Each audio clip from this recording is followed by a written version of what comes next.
Hey friends, I'm Cammie. And I'm Liam. And this is From Mad Max to the Matrix, the show where I introduce classic movies from the 80s and 90s to a 13-year-old. This 13-year-old. They can't hear you wave. It's all good. What did we watch this week? We watched the first Mad Max movie, we watched the first Alien movie, and we watched the Muppet movie. Yep. For those following along at home, the movies from 1979 that we skipped are Apocalypse Now and Star Trek the Motion Picture. Why Star Trek?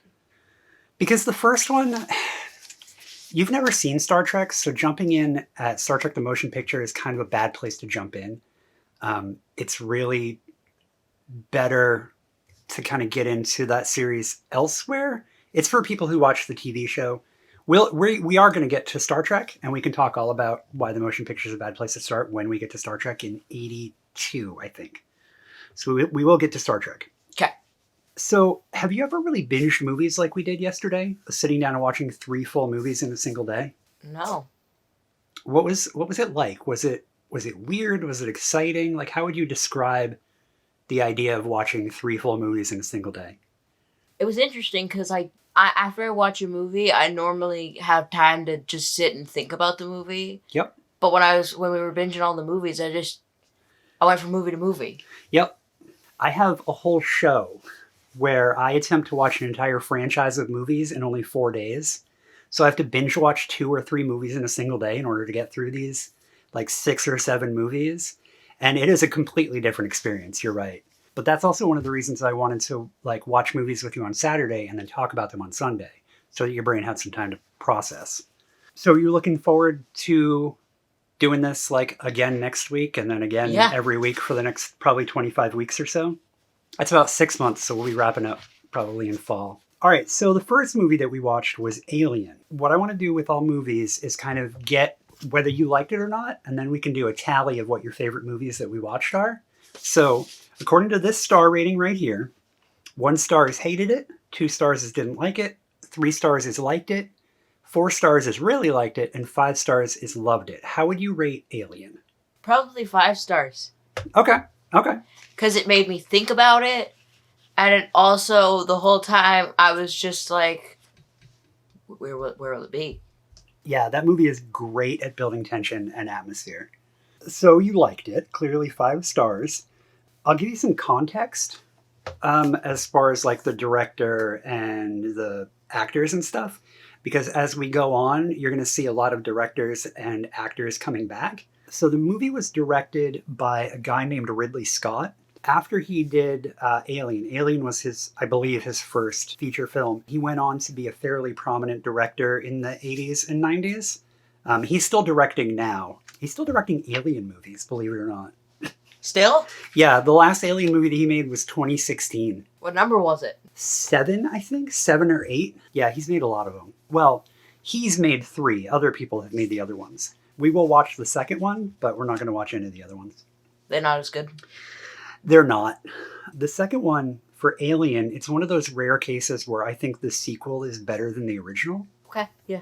It's a different kind of movie, though. We'll talk about it when we get to 1986.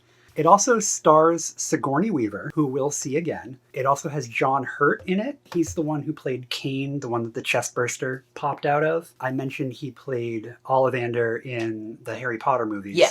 But he's also been in a lot of stuff, so we will, I believe. Yeah, now that I think about the list of movies, I'm not sure if we're going to see him again. Whatever. What would you...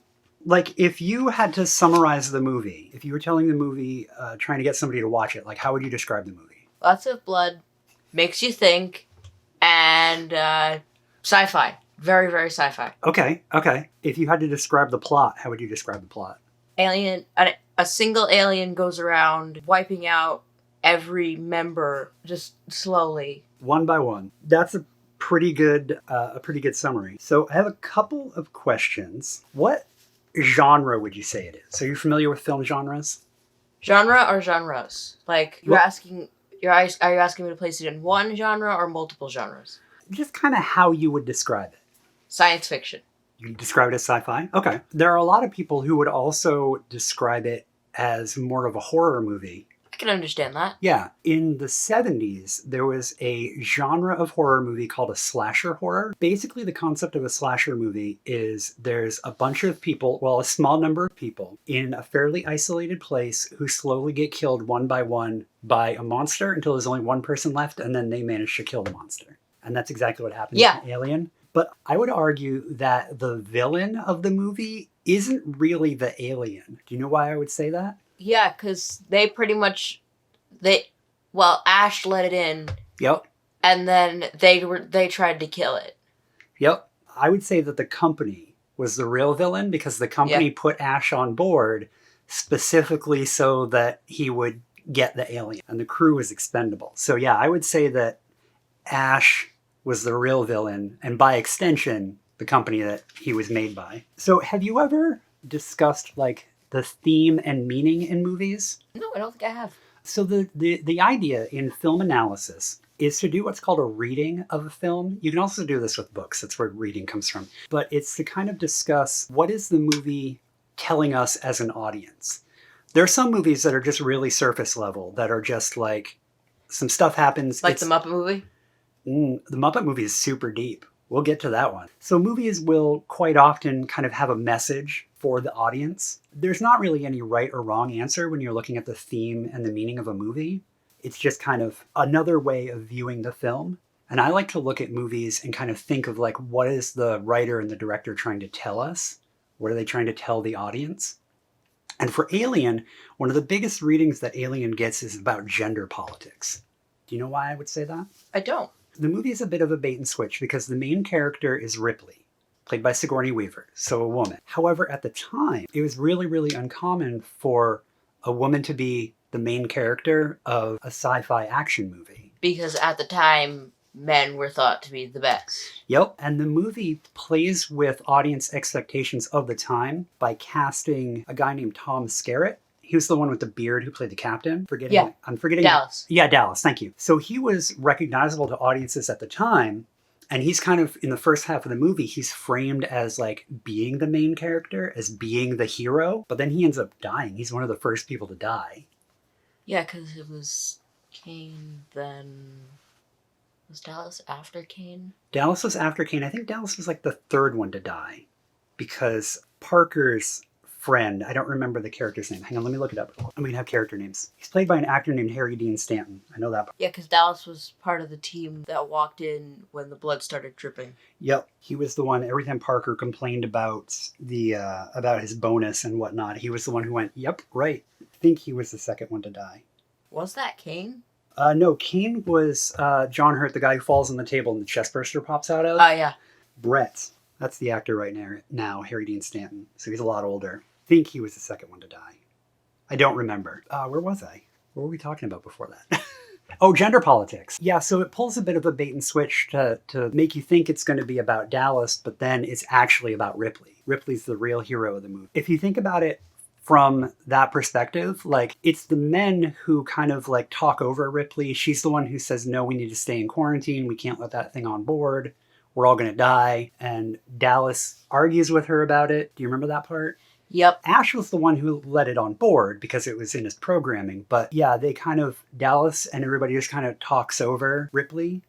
I'm thinking that they had actually listened to her, then they wouldn't have all died. Yep, hot take. The other female character, Lambert, do you remember her? She's the one who during the dinner scene gets the blood splattered all over her. She's the only... And she started having a panic attack because Dallas died. Yeah, she's the only other woman in the movie, and movies at the time, usually or sci-fi action movies at least, when they had a woman in the movie, she was just kind of like coming up with the dumb ideas and screaming and panicking at every little thing. And Lambert kind of fills that role to kind of play into that trope. Do you know what a trope is? Yeah, something that is not true at all. Sort of. It's like, yeah, kind of. But it's more of like an archetype. It's like, a trope would be, like in a horror movie, the black guy always dies first. Yeah. That's like a trope. It's something that's been done so many times that it's kind of cliche and stupid. And that's kind of the role that Lambert fills. And she ends up being one of the later ones to die. Yeah, she was one of the last ones. Yep, because she dies when they're collecting the bottles, the I think they were oxygen bottles. Oh towards the yeah, end. along with someone else. Yeah, it was her and Parker, I think, were the last two to die. Yeah. Yeah, just as they're beginning to, when Ripley sets the self-destruct sequence. So another interesting aside about Lambert is in the second movie, she's confirmed to be transgender. The way it's presented in the second movie is if you don't know it's there, you can miss it. But Ripley's looking at bios of each of the members of the Nostromo crew, and in the description, it says that she's transgender, which I thought was neat. We can talk a little bit more about that when the second movie rolls around, but yeah, something I thought that was a neat inclusion. Any questions for me that you had about? Not questions, but I thought that one of the cutscenes, the one where she sees everyone on the walls, was really interesting. Yeah. So the scene he's referring to is in the theatrical release of Alien when Ripley is the last one alive and she's running away from the alien. She runs across a chamber where the alien had kind of stuck everybody to the wall, and Dallas is still alive and he's begging to be killed, which in the director's cut was re-added, and I agree, it really adds a lot to the movie. So we talked a little bit about it yesterday, but one of the reasons that was cut, it wasn't just pacing, but one of the reasons it was cut is because it shows Dallas and he's begging to be killed. So it's showing that the woman was being stronger than the man. Yep. And the man was so weak at that point that he was like begging to be killed. So that's gender politics, the gender politics of Alien. So those are some things when you're watching movies, think about how gender roles are handled in a movie. So let's move on to Mad Max. On our 1 to 5, how would you rate Mad Max? Probably a 4-star. 4 stars? Okay. Because like there were certain points where it didn't feel like it was going very fast. Yeah. Like other times it was going really fast. Yeah, that's definitely a thing with that movie. I did actually want to mention the pacing of movies because both Mad Max and Alien have some pacing issues, I think. What did you think of the pacing in Alien? Do you know what I mean when I say the pacing? Yeah, like was it fast at points? Was it not? Yeah, like how quickly does different story points happen? I mean, like at certain points, I feel like it goes slowly, and then towards the end of the movie, it gets faster and faster. Yeah, Alien is the kind of thing that people call a slow burn. So it starts really slow and builds a lot of atmosphere and tension and just kind of builds and builds and builds and builds over the course of the movie. So I was curious how you would react to that. Mad Max also has some pacing issues for different reasons. So it's great that you mentioned that because that is one of the points on my list. If you had to summarize Mad Max, how would you summarize it to someone? Sort of a post-apocalyptic futuristic movie with a lot of car chases, and at points you don't really know who the good or bad guy is. That is, yeah. I've seen Mad Max so many times that it's one of those movies that I can recite word for word. And yeah, that's pretty accurate. So to put that movie in context, it was also the first film written and directed by a guy named George Miller. We'll see him again, not next week, the week after, for Mad Max 2. But he was Australian. The whole movie was Australian, kind of, obviously. But he hadn't directed any movies before, but he had been an ambulance driver. Same thing that your grandfather did. So, like, he saw a lot of car wrecks and, like, stuff like that. So he kind of channeled that into his movie. But it also starred, as Max, a guy named Mel Gibson. I've heard that name before. Yeah, he ended up being pretty popular. We're going to see a lot more of him. And then at the end, I'm going to tell you a little bit more about Mel Gibson. I really kind of want to take you on a journey when it comes to that guy. For anyone watching at home, you'll probably already know where I'm going to go with that. But again, I want to take Liam on a bit of a journey with that. Mad Max kind of leans more into a genre of movie that was popular in the 70s that were kind of car movies, where you get somebody in a cool car and they drive around really fast and get into lots of car crashes. It was a whole genre of movie. So Mad Max kind of leans into that, but it also, you mentioned post-apocalyptic, it's kind of veers away from that too. I did notice that while we were watching it, you seem to have a bit of a hard time keeping track of which character was which. Yeah. Was it the accents that did it? Or do you think that the characters weren't shown like with the way they looked? Or do you think maybe they weren't? I just feel like the names weren't said very much. Like they seem to only say the names once and then they said like a nickname or something. Yeah. Part of that is because they're Australian. Australians have strange nicknames for when they refer to people. Part of it also is George Miller tries to be like a visual storyteller. So kind of like you can know the story and know what's happening if it were in a completely foreign language or like with the sound turned off. But I do think it was a bit of a detriment. I noticed that you were having a hard time with that. Like at the end when he's handcuffing Johnny Boy to the truck. Yeah, I was wondering what he did because I didn't recognize him. Yep. And I think another thing that scene was brutal, by the way. Yeah, it was. To stick with characters just real quick, I think another reason that it's hard to tell them apart is the villains are usually wearing motorcycle helmets, and their costumes aren't quite different enough. No. The only few that were villains and didn't seem to be wearing motorcycle helmets were like the Knight Rider. Yep. He's only in that one scene, but he's kind of the catalyst for everything else that happens. Yeah. What did you think of Toe Cutter as a villain? Did you find him in, the big guy with I feel like he only seemed to become a villain after the Knight Rider. Yeah? Like no one really talked about him, and then the Knight Rider died, and I started talking about him. Yeah, because he was kind of a nobody. Like that's what the cops, the Bronze mentioned of him, just nomad trash. Did you find him intimidating or scary at all? Intimidating. What's really interesting about that movie is until the mid-2000s, that movie, when available in the US, was completely dubbed. So you didn't get any of the original voices. So it was dubbed by American voice actors. Why? I don't know. Maybe they wanted to use words that would be more understandable for American people. No, they didn't change any of that. What? All I can think is that, because it was never released in theaters, it was only released in the home video. The only reason I can think is that the distributors thought people would have a hard time with American accents. But what's crazy about that is it wasn't released in the American market until after the second one came out. And the second one was super popular. And that one never got dubbed. Maybe they were trying to make it more popular and then basically sell it. Yeah, that's all I can think of. Because to me, it's such a weird choice. And the guy that got to do Toe Cutter does this just kind of like generic bad guy voice. Yeah. Doesn't have any of that. I think Toe Cutter is a lot creepier when you get that actor's suave voice coming out of that scary looking dude. When we were watching the movie, I think you zeroed in on the theme or the theme that I wanted to talk about Mad Max, and you mentioned it in the summary. Do you remember what you asked me about 2/3 of the way through the movie? Yeah, I asked if Max is a villain now or if he's still a hero. Yep. So I thought that was great because you already picked up on the theme of the movie. And Max is what a lot of people would call an anti-hero, which I mentioned yesterday. So what an anti-hero is, well, actually, based on the name of that type of character, what would you assume an anti-hero is? An anti-hero is kind of like someone who doesn't really fight for either side, but just kind of goes around doing stuff. To a certain extent. I mean, that's not wrong. And that's definitely kind of how Max acts. Anti-heroes also can be used to describe someone who's kind of like a bad guy, but does good things. Or does bad things in the name of doing good. Like, we'll watch... Like how he killed a whole bunch of the motorcycle people. Yep, because they were kind of rampaging murderers. And they killed his family. Oh, yeah. Yeah, they ran down his wife and kid in the road. The wife survived, at least. Yeah, but for how long? I like that Max started to go crazy when his best friend was burned alive. Or to quote you can't be burned dead.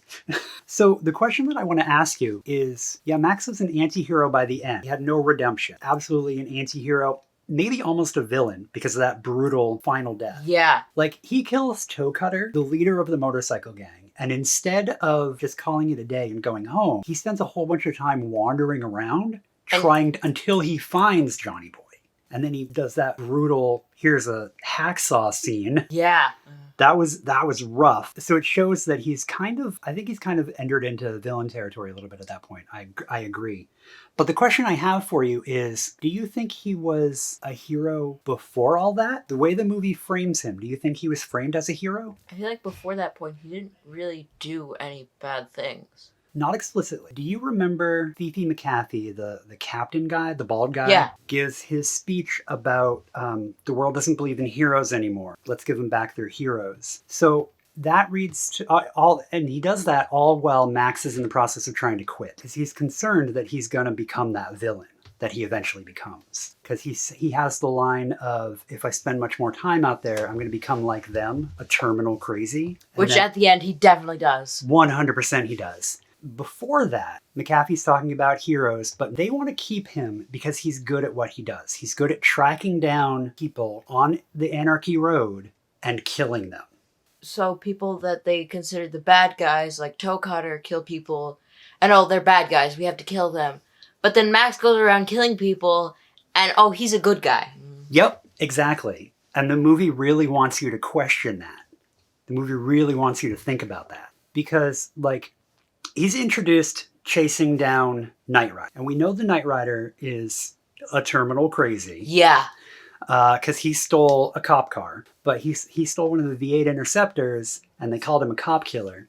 And then Max kills him, and then they call him a hero for it. Do you remember that? I do remember that. And then a little bit later, we don't even see him kill someone, but we kind of see the aftermath of it. When McAfee shows up, it's nighttime. He shows up at a scene where there's a bunch of ambulances around and stuff. And he's talking to Max about how Max is so good at running this person down. Do you remember that scene? I don't remember that. It's the same scene that McAfee says, hey, Knight Rider's gang is here and they're looking for you. It's pretty quick. It's pretty quick if you're not, that you can miss it. I only recognize that particular part of that scene because I've seen the movie so many times. So the cars. You said it's sort of post-apocalyptic. The second movie is kind of what establishes all post-apocalyptic movies after it. So you really get to see it in the second movie. But I feel like in the first movie, they're showing us a world where resources are really scarce and everybody's going crazy. So the world is right on the verge of falling apart.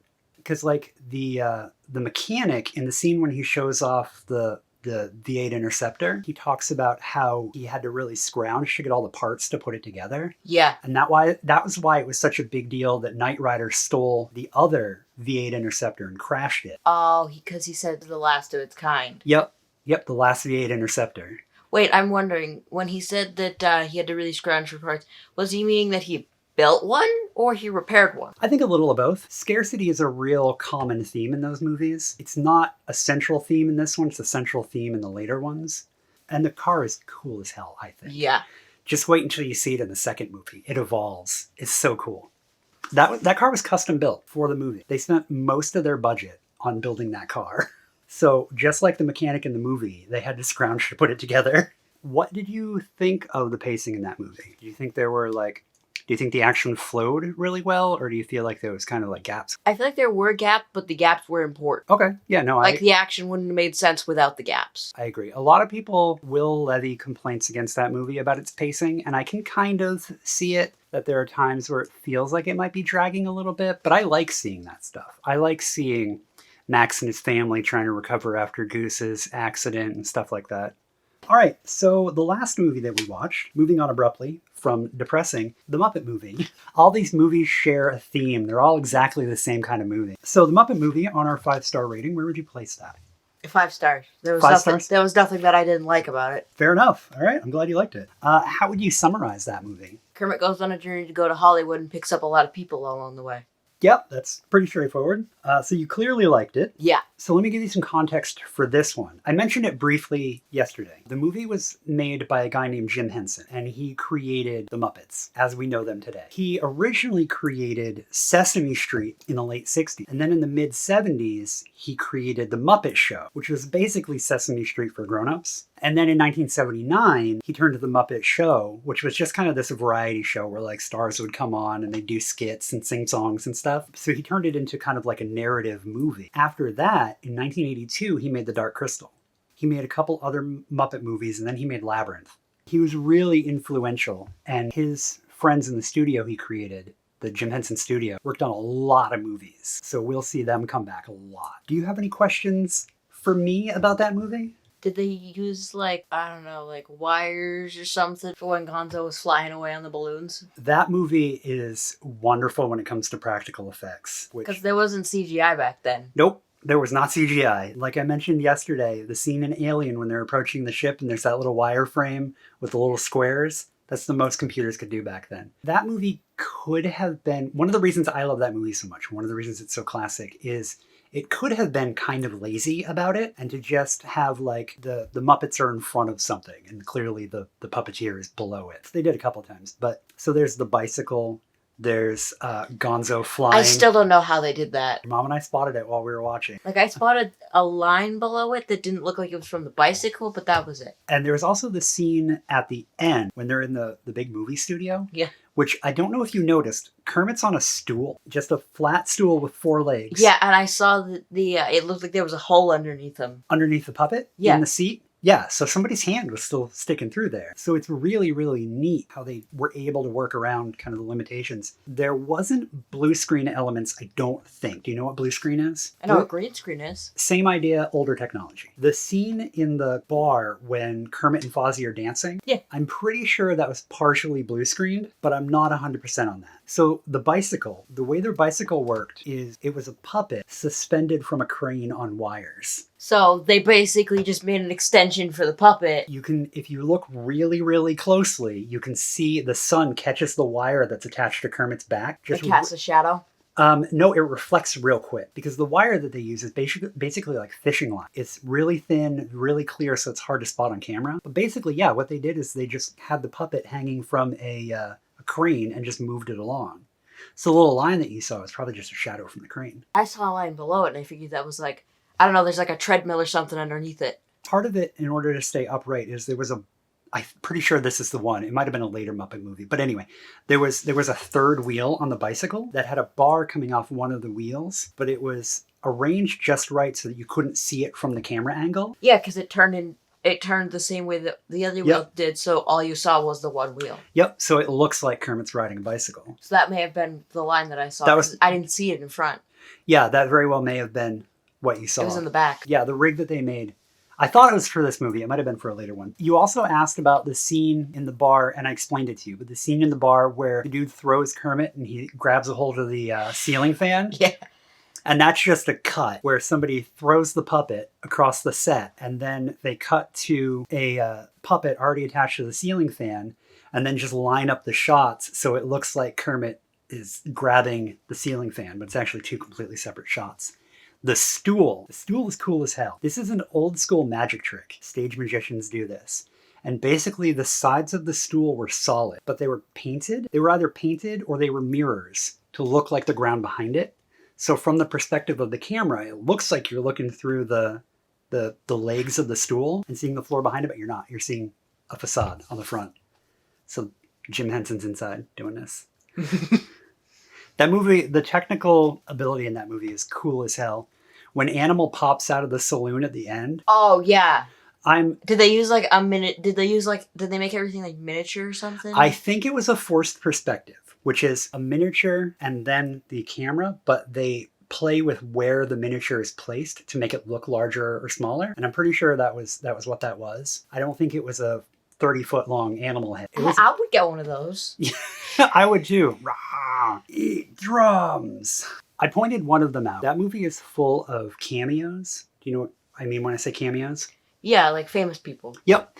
That movie is packed full of cameos. I wasn't able to count all of them, but pretty much every scene had a famous person cameo. What about the swamp at the beginning? The guy who rolled up in the canoe, his name's Dom DeLuise. He was a very famous comedian in the 70s. I pointed out the movie executive at the end because I thought you would recognize his voice. There's a guy named Orson Welles. He didn't have that many lines in the movie, but you started to recognize him because you like Pinky and the Brain. The guy who does the voice of the Brain does an incredibly good Orson Welles impression. And they even draw Brain to kind of look like Orson Welles. Orson Welles was a very, very famous director. He started in the 30s, I want to say. So by the time the 70s rolled around, he was pretty old and he wasn't really directing anymore. But yeah, he was super famous, super duper famous. You mentioned War of the Worlds, just as a quick little tangent. Yeah, because I heard Wells and my brain went to H.G. Wells. H.G. Wells, they both are famous for War of the Worlds. H.G. Wells wrote the book back in the 1880s. And then in the 1920s or 30s, I think it was in the 30s, Orson Welles did a radio show adaptation. As the story goes, it's a fake story, but as the story goes, the adaptation was so realistic that people heard it and thought they were really hearing about an alien invasion from Mars. I mean, that story's been debunked, but so they're both famous for War of the Worlds. Yeah. I kind of wanted to point out every cameo. Be like, that's Steve Martin, that's Milton Berle, but you have no idea who those people are. No. And the Muppet movies now still do that. So like if you were to watch Muppets Most Wanted from, I think, 2016, you would see a lot of cameos of people who were famous 5 years ago, 6 years ago. But 7 years ago. No, it's 2022. It came out in 2016. I thought you said 2015. I think it was. It doesn't matter. But yes, they kept doing that all the way through, and it started there because the variety show, every episode had somebody famous on. That's 6 years. was 2026. If it was 2016. Yes, it would be 6 years. I know math good. So we've discussed a meta commentary of movies, the theme and the meaning of the movies. What would you say about the Muppet Movie? I'd say it's pretty much about you could do anything you want if you believe hard enough. Yeah, that is 100% a reading of that movie. The movie has a lot going on. What parts of it make you say that? When when Kermit walks away from everybody and just starts talking to himself. In the desert, yep. Talking about how everybody was counting on him, but he never made any promises, but he made the promise to himself. That scene. Yeah. The theme I wanted to talk about is acceptance and found family, because Kermit has a little monologue. Do you know what a monologue is? A monologue is basically when one character has a whole bunch of dialogue all at once. So it's kind of them talking for a while. That's a monologue.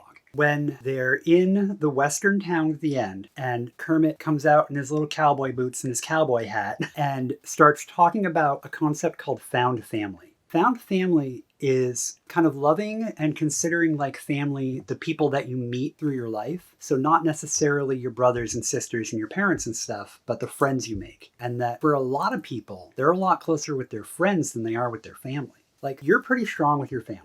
Like, Yeah. But like for me, I'm not. The person I call my brother isn't blood related to me in any way. But we grew up together. So he has found family. So like found family is a big deal for a lot of people. And that movie is kind of all about it, because his little speech at the end is all these people that he met in his little journey were important in their own way and were important to him in their own way. The other theme of acceptance is they're all really fucking weird.